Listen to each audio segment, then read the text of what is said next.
Greetings and salutations, friends and gamers of all stripes. My name is GM Dave, I am your man behind the screen, and welcome to our first installment of Character Showcase. This series is a new one I've started where we are going to be exploring characters from different fictional mediums to see what exactly makes these characters so interesting and engaging, as well as see what we can take from them to further improve our own characters in our games. So without any further ado, let's jump right into it with our first character in this series. You know him well, I'm sure. He's been around since the days of the PlayStation 2, and he has become one of the most infamous and famous characters in all of video game history. He is the man who became a god, the fallen mortal. He is the man who was most defined by the tragedies that he has endured in his life and the sins he has committed. He is Kratos, the god of war, and one of the most tragic warriors you will ever meet.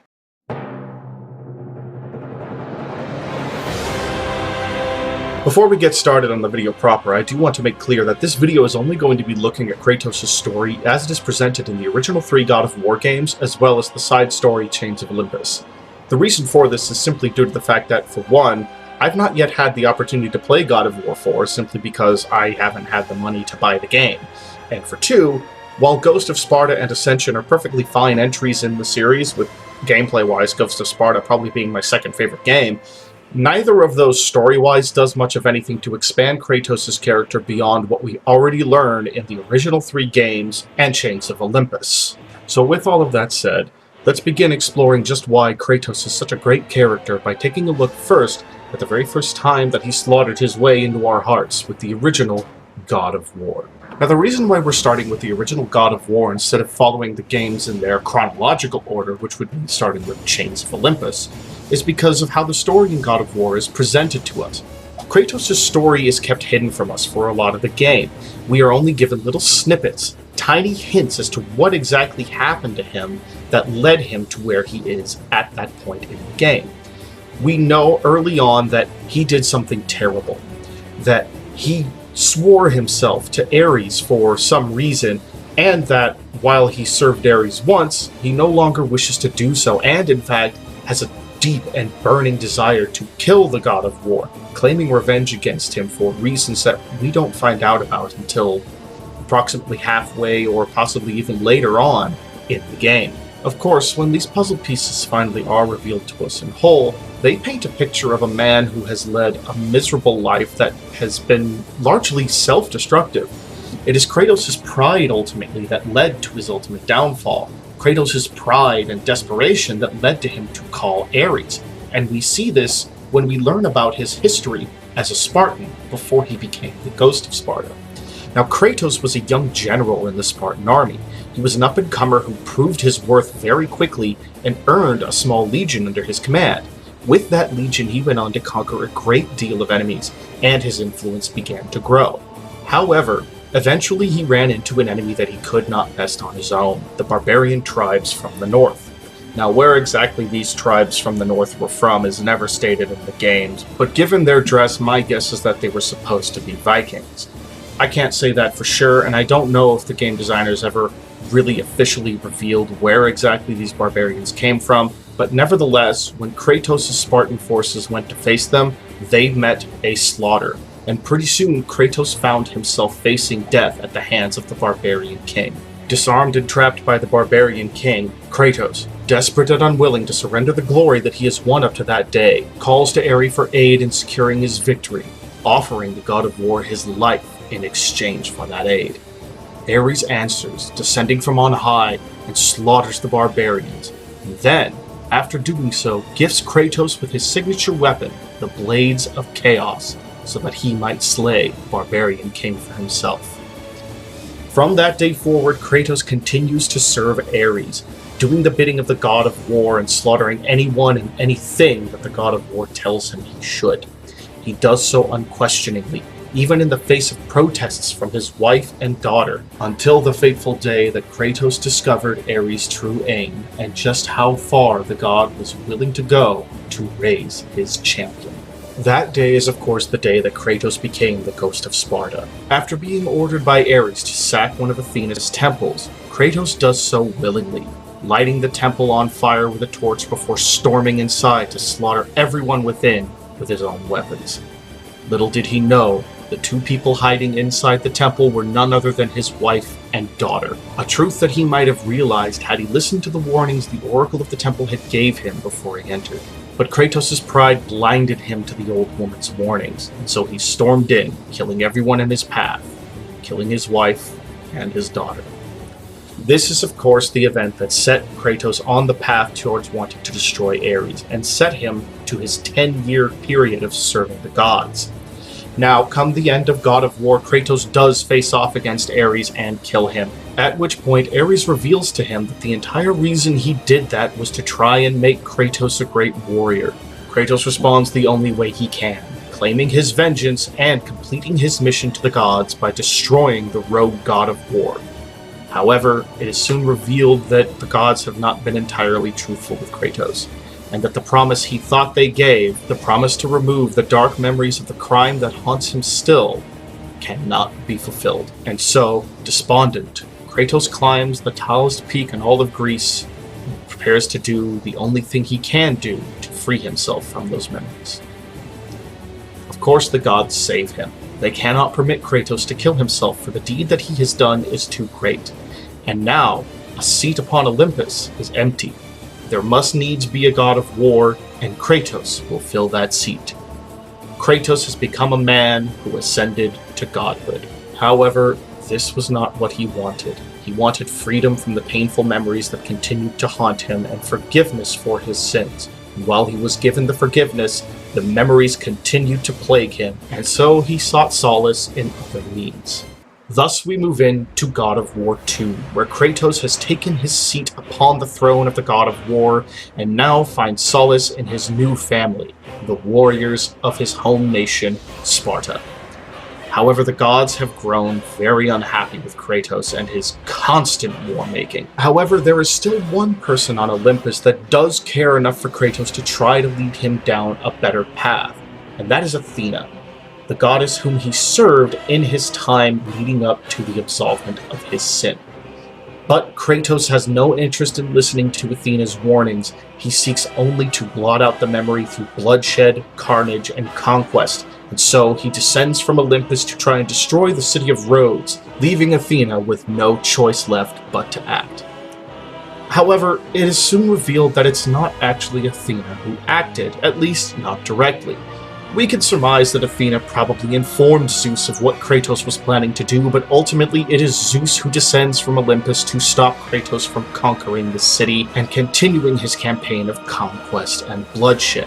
It is then also revealed that Zeus believes that Kratos is actually seeking the throne of Olympus to become the ruler of the gods as he is. Why he thinks this, we don't know. But whatever the reason, he has betrayed Kratos, much in the same way that Ares did, and just like Ares tricked Kratos into destroying his family, now Zeus destroys his new family, the soldiers of Sparta. And not just the soldiers of Sparta, really Zeus is very, very uncaring about who he destroys, because he destroys all the soldiers of Rhodes as well. He just kind of annihilates everybody. And thus Kratos finds the death that he sought in the original God of War, or so it might seem at first.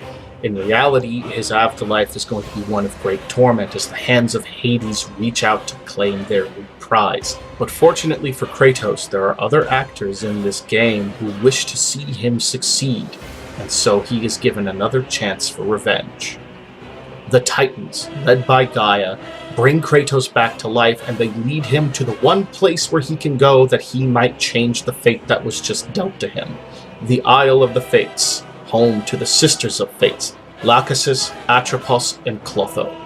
These three sisters weave the threads of life for all mortal and godlike beings, and if Kratos can petition them to earn the opportunity to travel back in time and change his fate, he may just stand the chance that is needed to defeat Zeus and possibly end the great war that so devastated the world. But the Fates are not willing to give up the destiny that they had set Kratos upon so easily. And so Kratos, still bristling with rage over the sins of his past that haunt him and the betrayals that he has endured, begins his slow descent into the blood-stained madness of revenge, including the resurrected barbarian king, The hero Perseus, who seeks to change the fate of his beloved Persephone so that she must not needs be wed to Hades any longer, and even Icarus, whose reason for being on the island is never really made clear. Kratos does with these three what he does with anyone who stands in his path. He murders them brutally. He won't permit anyone to stand in the way of him reaching the Sisters of Fate and changing his destiny, so that he might have the chance to face Zeus again. Everyone and everything who stands against him is an obstacle to be destroyed. And throughout the game, although we don't get a whole lot of super deep character moments, we do really begin to see the madness of vengeance begin to take hold of Kratos' mind. And of course, nowhere is that hold more exemplified than in his final battle with Zeus. For in his battle with the King of the Gods, Kratos does manage to achieve the upper hand and steal the Blade of Olympus away from him, plunging it over and over into Zeus's torso the same way Zeus did to him. Only Athena will not let that happen. She is sworn to protect Olympus, and even though she does not wish to fight Kratos, she is willing to do so if it means keeping Olympus safe. And keeping Olympus safe means keeping Zeus alive. But once again, Kratos will not listen, and someone dear to him pays the price. As Athena dies in his arms, Kratos once again turns the blame for his own actions upon a god, this time Zeus, blaming the King of the Gods for Athena's death and all the betrayals that he has endured up to that point. However, now Kratos has the means to defeat Zeus. The Blade of Olympus is his, control over the threads of fate is his, and new allies stand ready to join him in the fight in the form of the Titans. After traveling back to the Great War and bringing the Titans back to his time with him, Kratos and the Titans ascend Mount Olympus, and he stands ready to destroy the pantheon of gods for good. No god or mortal will stand in his way. He will have his revenge, no matter the cost. Thus begins God of War 3. However, Kratos does not realize that there is more at stake than just his own vengeance, as we soon see when he destroys the first of the gods to face him, Poseidon, and the world itself floods. Yes, the gods of Olympus are tied with the very survival of the world. Killing them plunges everything into chaos, but throughout the game, Kratos does not care. He slaughters every god, every titan, every beast, man, and woman that comes in his way. He will stop at nothing to destroy Zeus. Or at least that's what he thinks. After his brutal slaughter of Poseidon, Gaia finds Kratos once again, and they ascend Mount Olympus to face off against Zeus. But Zeus will not fall easily, and as Gaia and Kratos prepare to strike, he unleashes a thunderbolt that blows Gaia's hand almost completely off her body, causing her to fall down Olympus, and Kratos to fall with her. Kratos, of course, begs Gaia to stop him from falling, but she can't. If she lets go, they both fall, and she is not about to let Zeus gain. Thus, it is revealed once again that a simple line given by Athena in the previous game, that Gaia spreads nothing but half-truths and lies, was indeed entirely factual. She is not willing to let Zeus gain, and the only reason she brought Kratos under her employ was so that he could serve the Titans. Once again, he has been betrayed. And so Kratos falls into Hades, landing in the River Styx and having his power stolen from him. But then he meets someone that he did not expect, the ghost of Athena. Kratos is naturally suspicious of her motives. After all, the last time they met, she tried to stop him from killing Zeus because she believed in what Zeus was doing. However, she tells him that her time being dead has given her new perspective, as she has seen Zeus succumb to the madness of fear. A madness that she recognized in him at the end of God of War 2. She tells Kratos that she too now believes that he is right in the idea that the gods must be destroyed for the world to progress in the way that it best can, and so she grants him new weapons to enable him to do so. But as I'm sure you figured out by the very fact that she is enabling his quest for vengeance, it's not Athena's presence that ultimately gives Kratos pause and starts to pull him free of that driving need for vengeance, that madness that has consumed him for so long. No, that comes in the form of a young child, one that he at first mistakes for his own daughter Calliope, the girl Pandora. One of the side stories that continues on throughout the game concerns not only Pandora, but her father and creator, the god Hephaestus, who has been sent to Hades as punishment for his failure to prevent Pandora's box from being opened and its evils being unleashed upon the world. Those who have played God of War 1 naturally know that it was Pandora's box that enabled Kratos to defeat Ares. Without its power, he would not have been able to stop the God of War. However, it was Hephaestus' job to create a lock so powerful that none but Zeus could open it, and he failed in that because that lock was supposed to be Pandora.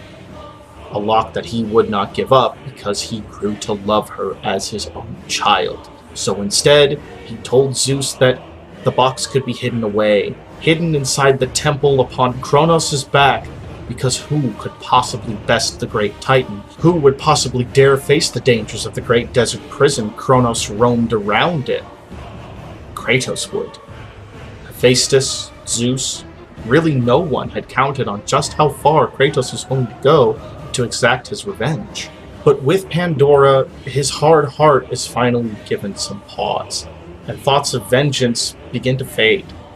Eventually, Kratos and Pandora do actually meet up, but not before he slaughters almost the entire pantheon of gods, although he conveniently left Aphrodite alive to have some fun in her bed, even though he knew full well Hephaestus was her husband. Yeah. Kratos is a bit of a dick sometimes, too. I mean, really, everyone in the Greek pantheon is a dick. Nevertheless, Kratos eventually does find Pandora because, as it is stated, she is the key now to reopening Pandora's box. And Athena and he are both now convinced that Pandora's box is the key to defeating Zeus. However, for Pandora's box to be opened, it must first be removed from the immortal flame of Olympus, a flame that kills all who touch it, a flame that Kratos learns can only be dispersed if Pandora sacrifices herself into it. When the moment of truth finally comes, after an initial fight with Zeus, Kratos is left with a choice. Does he let Pandora die and open the box, or does he save her? As he holds the girl back, trying to stop her from flying into the wild burning flame, Zeus, either genuinely or tauntingly, it's honestly a bit difficult to tell because of the great performance his voice actor gives, tells Kratos not to let her go, not to let Pandora die. Do not fail her like you failed your family. And of course, this enrages Kratos, and in his fury, he lets Pandora slip free and goes for Zeus. Pandora dies, as does the flame of Olympus.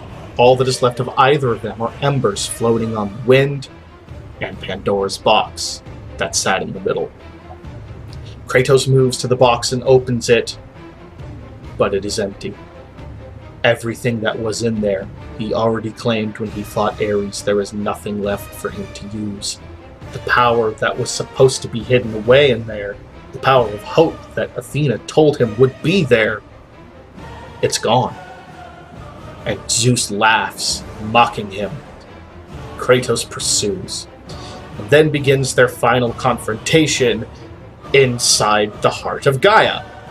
It's really a pretty amazingly epic and ridiculous fight all at once, because come the end of it, Kratos kills both Zeus and Gaia pretty much at the same time, or at least that's what's thought to happen.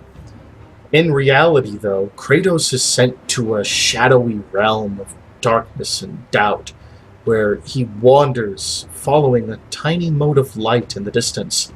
That mote leads him to different memories where he must learn to forgive himself and apologize for his sins, to let go of the hatred and rage that has so driven him up to this point. He must learn to accept hope. That flame is the spirit of Pandora leading him to freedom. And then, finally, when he comes out of it, he has Zeus in his clutches, and vengeance is his. Vengeance ends. It's hollow. It's empty. It means basically nothing for him at this point. Zeus, who was driven by the evil of fear that lived in Pandora's box, lies dead at his feet, and Athena appears. When she finds out what Kratos tells him, that the box was empty, she then reveals, "You must have used the power of hope to defeat Ares." All that time she thought he drew on the evils of the box to defeat him, but now it was time to restore hope to the world. Now he must give that power to her, that she might make things right. Yet again, Kratos has been deceived, and he is done with it all. In his fury and in his grief, he raises the sword, ready to strike down Athena again. Or so she thinks. Instead, Kratos takes the blade of Olympus and he plunges it into his own chest, taking his life and earning his freedom at last. Only, of course, as we know, he doesn't die there. He goes on to live. If you watch through the credits of God of War 3, there actually is a little end credit scene that shows the area where Kratos fell empty and a trail of blood leading to the cliffs. Kratos lived, and naturally moves on into the next God of War game at that point, the most recent one. However, there is, as I said, one more game that really explores Kratos' story well, that explores his character very well, even if the game itself is easily the weakest entry in the series, and that is Chains of Olympus. Now, I'm not going to go pretending like the game's story is amazing, because it really isn't.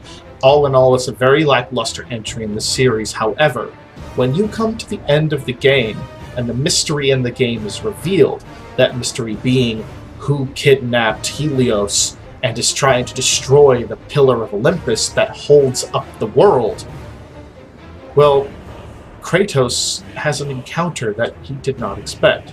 For you see, it turns out the mastermind behind this plan is none other than Persephone, the wife of Hades, the queen of the underworld, a queen who has no desire to rule where she rules. For she was claimed by Hades by force. She had no say in her marriage to him. She either married him or her beloved Perseus was doomed.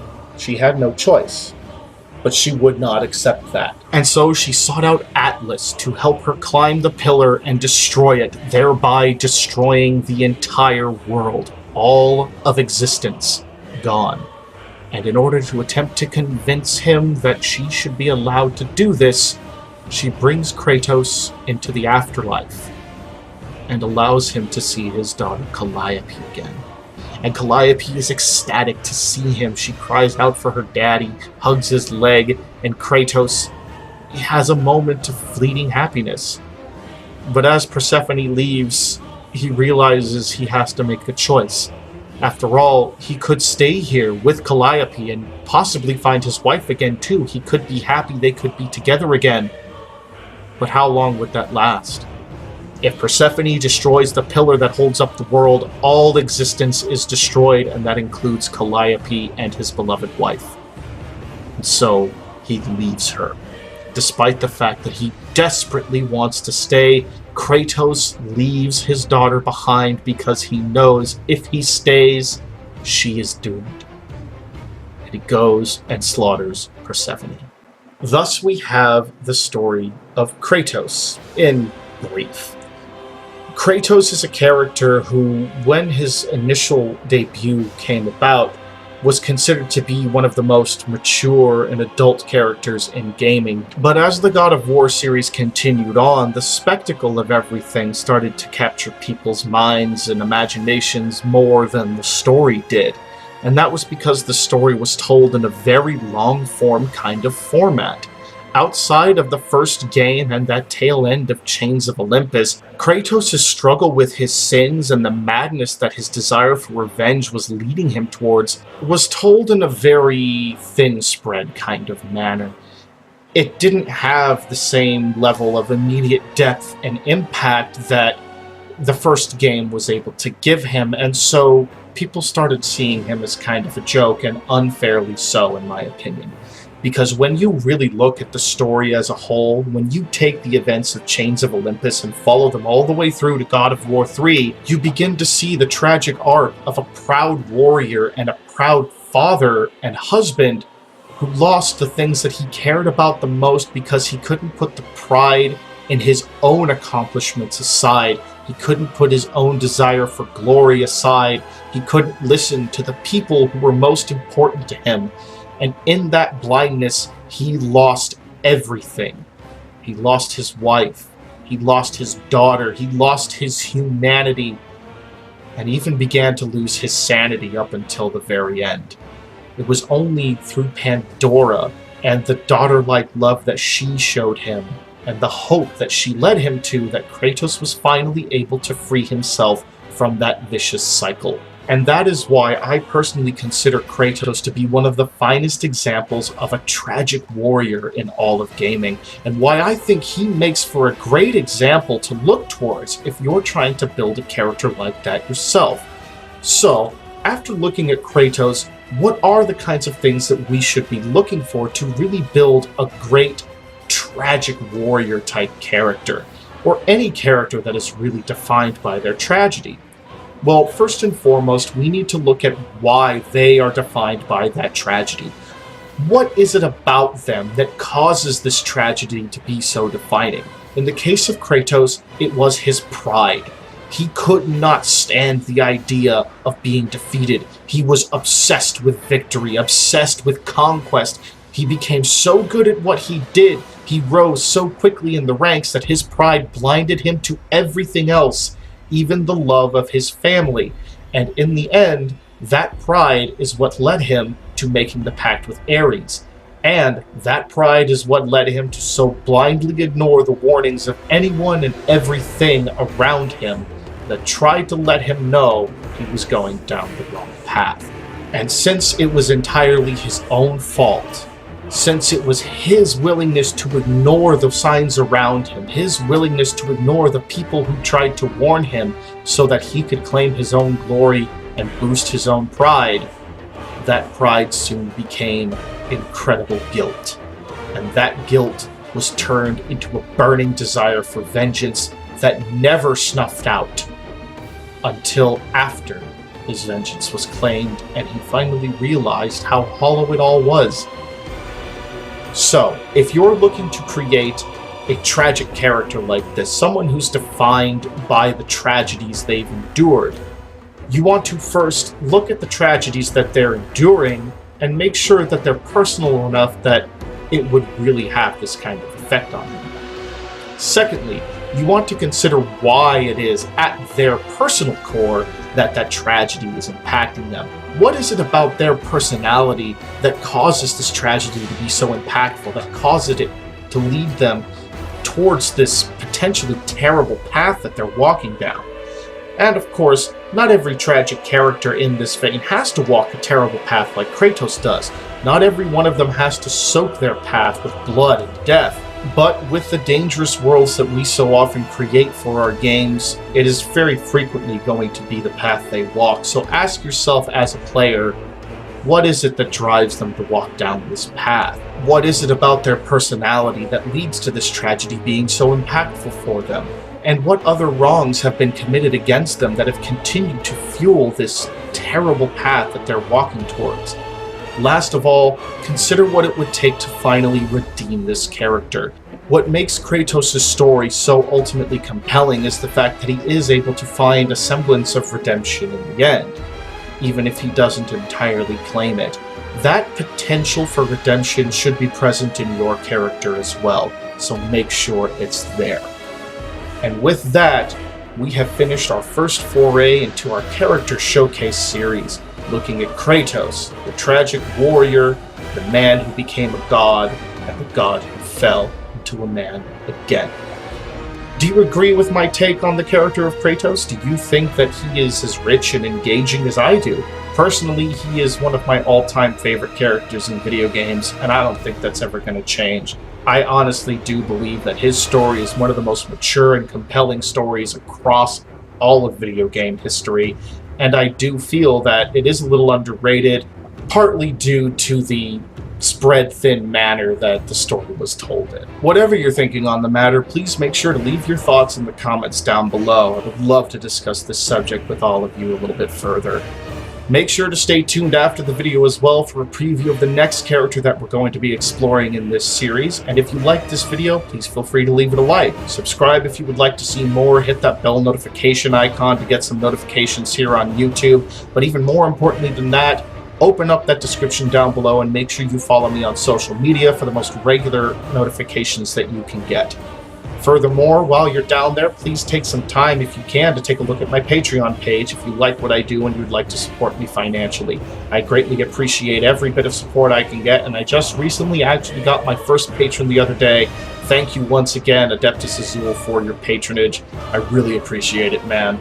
Much love for that. Last of all, don't forget to bear in mind that I also have a BitChute page. If for whatever reason you can't access YouTube, or you find that you just don't care for YouTube that much but would like to see more of my content, or if you would like to see the occasional bit of purely original content that is going to be BitChute exclusive, make sure that you follow me on BitChute as well.